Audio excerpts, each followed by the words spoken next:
Alors, dans cette vidéo consacrée aux dérivations, nous commençons par la définition de la dérivabilité d'une fonction numérique en un point.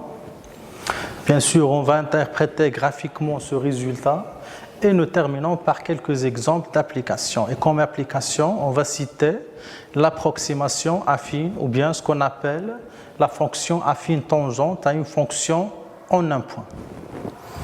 Tout d'abord, nous allons commencer par cette activité. C'est une simple activité à faire. Alors, considérons la fonction f définie sur R par f de x égale à x au carré moins x, définie sur R bien sûr, puisqu'il s'agit d'une fonction polynomiale.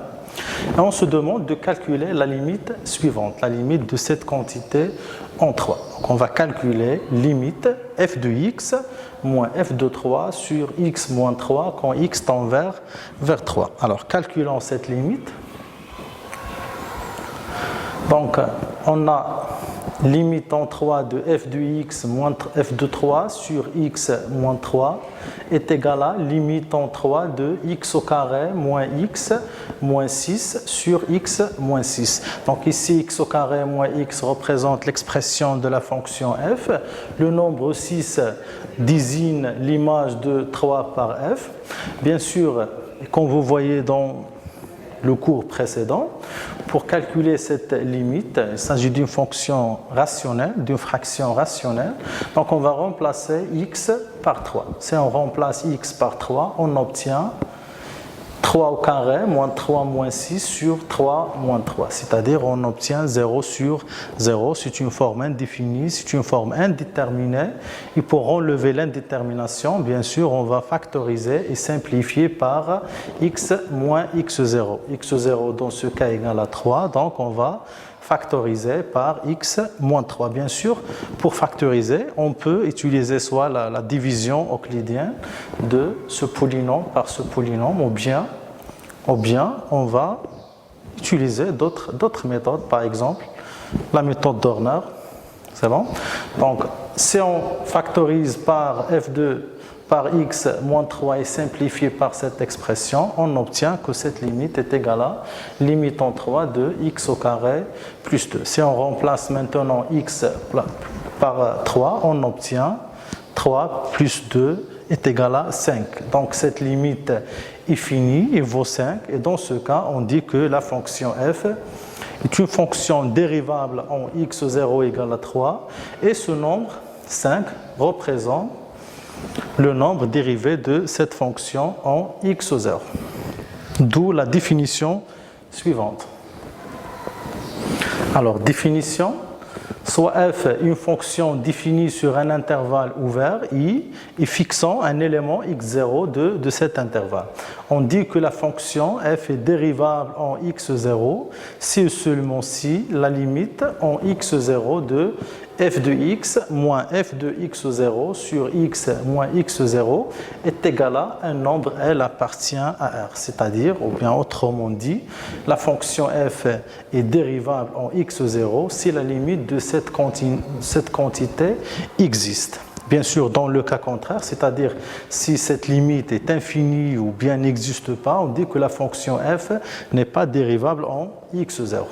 Donc ce nombre L est appelé le nombre dérivé de f en x0 et on le note par f' x0.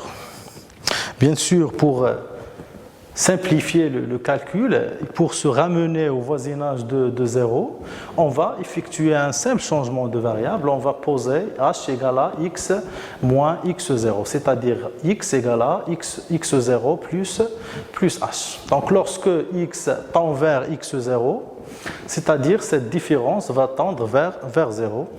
Donc h va tendre vers 0. Et cette limite vaut limite en 0 f de x0 plus h moins f de x0 sur h. Donc on a remplacé x par x0 plus h et remplacé x moins x0 par h. Donc pour étudier la dérivabilité d'une fonction numérique en un point, il suffit de calculer l'une des deux limites puisqu'ils sont égales, sont équivalentes. Et bien sûr, pour concrétiser et pour mieux comprendre la définition, on va faire Un exemple. Exemple. Étudions la dérivabilité de la fonction f en x0 dans chacun des cas suivants. Le premier cas, il s'agit d'une fonction polynomiale et le deuxième cas, il s'agit d'une fonction irrationnelle, une simple fonction irrationnelle. Alors commençons par le premier exemple. Donc, étudions la dérivabilité de la fonction f définie sur R par f de x égale à x au carré moins 3x plus 4 en x0 égale à moins 1. Donc on va calculer la limite de f de x moins f de moins 1 sur x plus 1. Donc ici x plus 1 représente x moins x0. C'est x moins moins 1, ça fait x plus 1. Donc cette limite vaut limite en moins 1 de x au carré moins 3x plus 4 moins 8 sur x plus 1. Ici 8 représente l'image de moins 1 par f, c'est-à-dire f de moins 1 égale à 8. On va simplifier et pour calculer cette limite, on va bien sûr remplacer le x par moins 1. Si on remplace x par moins 1, on obtient, comme dans l'exemple précédent, on va trouver que c'est une forme indéterminée. Pour enlever l'indétermination, on va factoriser et simplifier par x plus 1. Et finalement, on obtient que cette limite vaut moins 5. C'est un nombre fini, appartient à R. Donc, d'après la définition, f est une fonction dérivable en x0 égale à moins 1. Et ce nombre, moins 5, n'est autre que le nombre dérivé de f en moins 1. La deuxième méthode consiste à utiliser la remarque précédente, c'est-à-dire on peut se ramener au voisinage de 0 en calculant cette limite. Donc limite en 0 de f de moins 1 plus h moins f de moins 1 sur h est égal à limite h au carré moins 5h plus 8.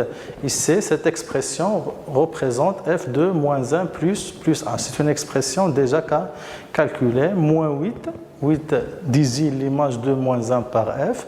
Bien sûr, si on simplifie par 8, puis on va factoriser et simplifier par le h, on obtient finalement le même résultat, c'est-à-dire cette limite vaut aussi moins 5, donc il s'agit bien d'une fonction dérivable en moins 1 et le nombre dérivé de f en moins 1 est égal à moins 5.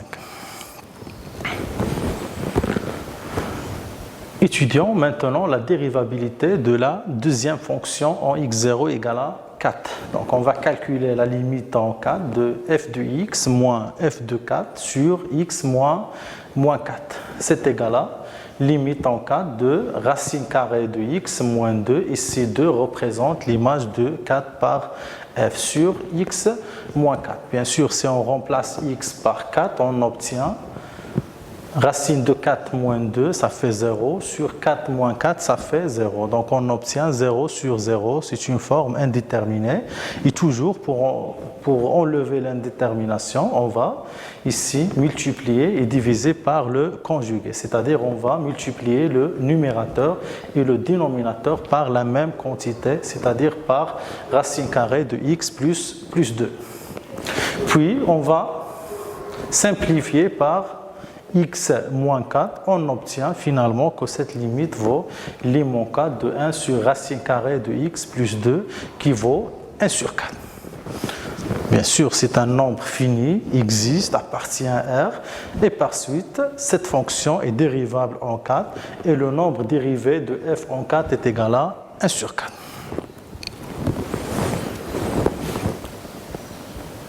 Maintenant, on va interpréter graphiquement la définition de la dérivabilité, c'est-à-dire on va interpréter graphiquement le résultat précédent.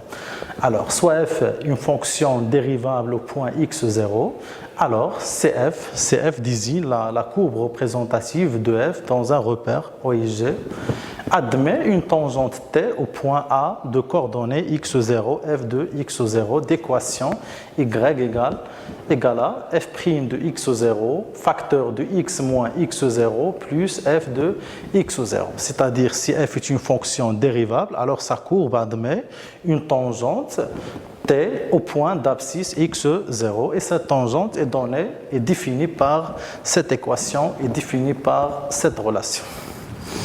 Exemple. Donc revenons à l'exemple précédent. F de x égale à racine de x. On a trouvé que cette fonction est dérivable en 4 et que le nombre dérivé de f en 4 est égal à 1 sur 4. Bien sûr, c'est une fonction dérivable, donc d'après la propriété précédente, sa courbe représentative admet une tangente au point d'abscisse 4 et cette tangente est définie par cette équation. C'est par définition l'équation de la tangente t est y égale à f' de 4, facteur de x moins 4 plus f de 4. Si on remplace f' de 4 par sa valeur, si on remplace f' de 4 par 1 sur 4 et f de 4 par 2 et simplifier cette équation, on obtient finalement que l'équation de la tangente est y égale à 1 sur 4x plus 1. Donc il faut toujours écrire l'équation sous la forme ax plus b puisqu'il s'agit d'une droite. Si vous remarquez bien mes élèves, le coefficient directeur de cette droite, c'est-à-dire la pente de cette droite, correspond au nombre dérivé de f au point x0 égale à 4. C'est-à-dire que le nombre dérivé de la fonction en un point coïncide avec le coefficient directeur de la tangente au point d'abscisse x0. L'exemple 2, bien sûr, on a trouvé aussi que cette fonction est dérivable en x0 égale à moins 1 et que le nombre dérivé en moins 1 est égal à moins 5. Donc, l'équation de la tangente t est donnée au point d'abscisse moins 1 est donnée par la relation suivante. Y égale à f' en moins 1, facteur de x plus 1, c'est x moins 1, c'est x plus 1 plus f de moins 1. Si on remplace toujours f' de moins 1 par sa expression, sa valeur qui est moins 5, et on va remplacer f de moins 1 par 8 et simplifier, on obtient bien sûr que l'équation de la tangente est y égale à moins 5x plus 3.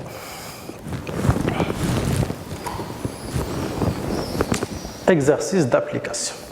Alors, déterminer l'équation de la tangente t à cf au point d'abscisse x0 dans chacun des cas suivants. Bien sûr, après avoir étudié la dérivabilité de la fonction f au point x0, dans ces cas, essayez de donner et de déterminer l'équation de la tangente au point la tangente ACF au point d'abscisse x0. Bien sûr, c'est un simple exercice à faire chez vous. Vous pouvez noter cet exercice qu'on va corriger la séance prochaine, Inch'Allah. Et maintenant, on va passer aux applications. On va passer à l'approximation affine, ou bien la fonction affine tangente. Donc, rappelez bien, mes élèves, que si on a une fonction dérivable en un point x0, alors on a vu que sa courbe représentative admet une tangente t au point A d'abscisse x0. Si vous remarquez, au voisinage de x0, on remarque que la courbe CF et la tangente t sont presque confondus au voisinage de x0, ce qui nous permet de dire qu'on peut approcher la fonction f par une fonction qu'on note par g dont la représentation graphique est donnée par la tangente t. C'est-à-dire on peut approcher la fonction f par une fonction simple, bien sûr simple, puisqu'il s'agit d'une fonction affine de la forme ax plus b. C'est bon? Alors, définition.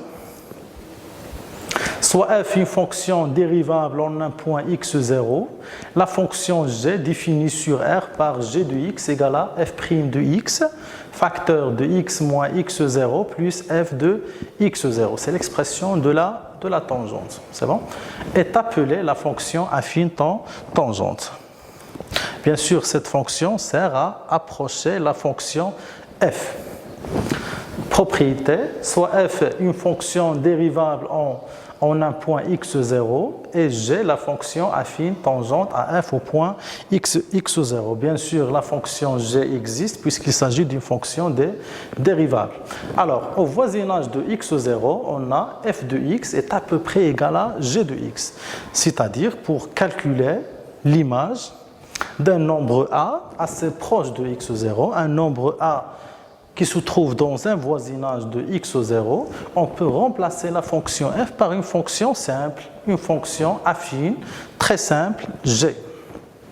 C'est-à-dire que f et g coïncident en x0. Exemple. Donc, considérons la fonction f définie sur l'intervalle moins 1 plus l'infini par f de x égale à racine carrée de x plus 1. Étudier la dérivabilité de la fonction f en x0 égale à 0. Deuxièmement, déterminer la fonction affine tangente à f en x0. Et par suite, on va déduire une valeur rapprochée de ce nombre, c'est-à-dire on va donner une valeur rapprochée de racine carrée de 1,002. En fait, le but de cet exercice est de donner une valeur rapprochée de ce nombre. Alors, commençons par la première question.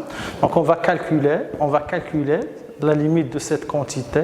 Donc, on a limite f de x moins f de 0 sur x moins 0 est égal à limite racine carrée de x plus 1 moins 1 sur x. Moins 1 ici représente f de 0 et racine carrée de x plus 1, c'est l'expression de f. Bien sûr, si on remplace x par 0, on obtient une forme indéterminée de type 0 sur 0. Donc, pour enlever l'indétermination, on va multiplier le numérateur et le dénominateur par la même quantité, par le conjugué de cette expression. Puis, on va simplifier par le x. On obtient que cette limite est égale à limite en 0 de 1 sur racine carrée de x plus 1 plus 1. Bien sûr, si on remplace x par 0, on obtient comme limite 1 sur 2, c'est un nombre fini. Et par suite, f est une fonction dérivable en x0 égale à 0 et le nombre dérivé de f en 0 est égal à 1 sur 2. La deuxième question, déterminant g la fonction affine tangente à f en x0 égale à 0. Bien sûr, d'après la question précédente, f est une fonction dérivable en x0 égale à 0. Donc, CF admet une tangente, bien sûr, au point d'abscisse x0. Et par suite, la fonction affine g à f en x0 égale à 0 existe et définie par l'équation est définie par la relation suivante. Alors, la fonction affine tangente à f en x0 égale à 0 et la fonction g définie sur R par g de x égale à f' en 0, facteur de x moins 0 plus f de 0. On a déjà trouvé que f' en 0 est égal à 1 sur 2 et f de 0 est égal à 1. Et par suite, la fonction affine est donnée par cette relation. Donc g de x égale à 1 sur x 1 sur 1 demi-x plus 1. Maintenant, on va déduire une valeur rapprochée de racine carrée de 1,002. Donc, on a racine carrée de 1,002 égale à racine carrée de 0,002 plus 1. C'est égal à f de 0,002. Donc, ce nombre 0,002, c'est un nombre assez proche de 0. Donc, on peut appliquer l'approximation affine puisque ce nombre se trouve dans un voisinage de 0. C'est-à-dire, pour calculer l'image de ce nombre, on peut remplacer une fonction ou bien la fonction f par la fonction g, par la fonction simple, par la fonction affine. Et par suite, f de 0,002 est à peu près égal à g de 0,002. On a remplacé f par g, puisque cette approximation est valable, puisqu'on est dans un voisinage de 0. C'est égal à 1 sur 2 fois 0,002 plus 1, c'est égal à 1,001. Et par suite, ce nombre est une valeur rapprochée de racine carrée de 1,002. Donc, comme première application de la dérivation, Bien sûr, la dérivation sert à donner des valeurs approchées à des nombres, sans utiliser bien sûr la calculatrice. Et pour finir, je vous laisse avec cet exercice. C'est un exercice à faire chez vous, à tête reposée. Et c'est un exercice qu'on va corriger la séance prochaine, Inch'Allah. Alors, exercice, donner une valeur approchée de 1 sur racine carrée de 1,002. Donc, essayez de donner une valeur approchée de 1 sur racine carrée de 1,002, c'est-à-dire sans utiliser, bien sûr, sans utiliser la calculatrice. Et comme indication, vous pouvez proposer, choisir une fonction et un voisinage et utiliser et appliquer l'approximation affine. Merci pour votre attention.